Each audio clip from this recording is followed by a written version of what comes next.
আওয়ামী লীগ সরকারের পতনের পর রাজশাহীতে যুবদল ও ছাত্রদল নেতা পরিচয়ে মামলা করেছেন ইমরান চৌধুরী ও আরিফ সরকার রাব্বি। দুটি মামলায় আসামি হাজারের বেশি।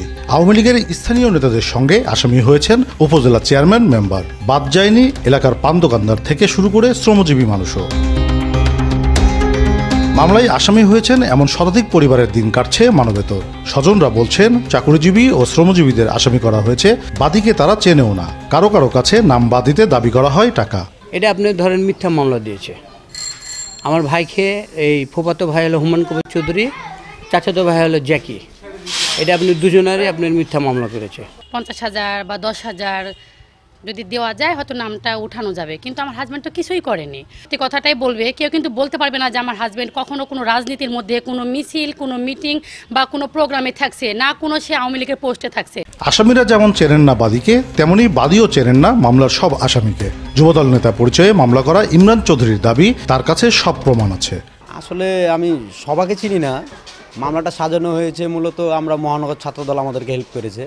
আমরা মহানগর ছাত্রদল সবাই বসে, যারা 5 তারিখে এই আমাদের যে নৈরাজ্য দেখেছে, এটা রাজশাহীবাসী সবাই, যে ঘটনাটা ঘটেছে ওখানে আমার সাথে যাওয়া অনেক ছেলেপেলে আহত হয়েছে ওখানে, আমি নিজেও আহত ছিলাম।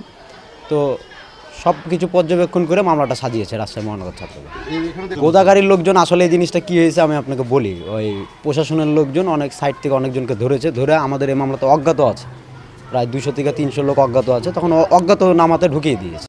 বিষয় হলো, যেদিন এই ঘটনাটা ঘটে 19 তারিখে, এটা তো 19 তারিখের ঘটনা, আমার যেদিন হাত ভাঙবে, আপনি বিকালে সন্ধ্যার পরে আপনি আমার সাথে সামনাসামনি দেখা করেন। ফোনে কথা বলার থেকে সামনাসামনি কথা বলা অনেক ভালো। আর যারা যারা বলেছে তাদের কথাগুলো একটু নিয়েন, যে জানি না, তারপর আমার নাম ঢুকিয়ে দিয়েছে, ঠিক আছে?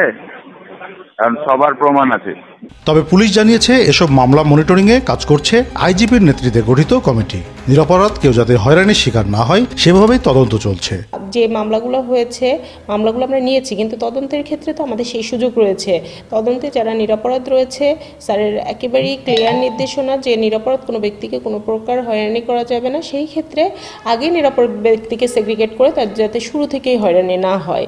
আর যারা এই অপরাধ করেছে, ঘৃণ্য এই ধরনের অপরাধগুলো করেছে, তাদের বিরুদ্ধে ডকুমেন্টারি সকল এভিডেন্স দিয়ে যেভাবে তদন্ত কার্যক্রম করলে তাদের কনভিকশন নিশ্চিত হয়, যারা অপরাধী তাদের শাস্তি নিশ্চিত হয়, সেই ব্যবস্থাও করার জন্য আমাদের সেভাবেই নির্দেশনা আছে এবং আমরা সেভাবে। 5 আগস্টের পর রাজশাহীতে 2টি হত্যাসহ রাজনৈতিক মামলা হয়েছে 42টি। এসব মামলায় আসামি করা হয়েছে 5 থেকে 7,000 জনকে। কাজী শাহেদ, দেশ টিভি, রাজশাহী।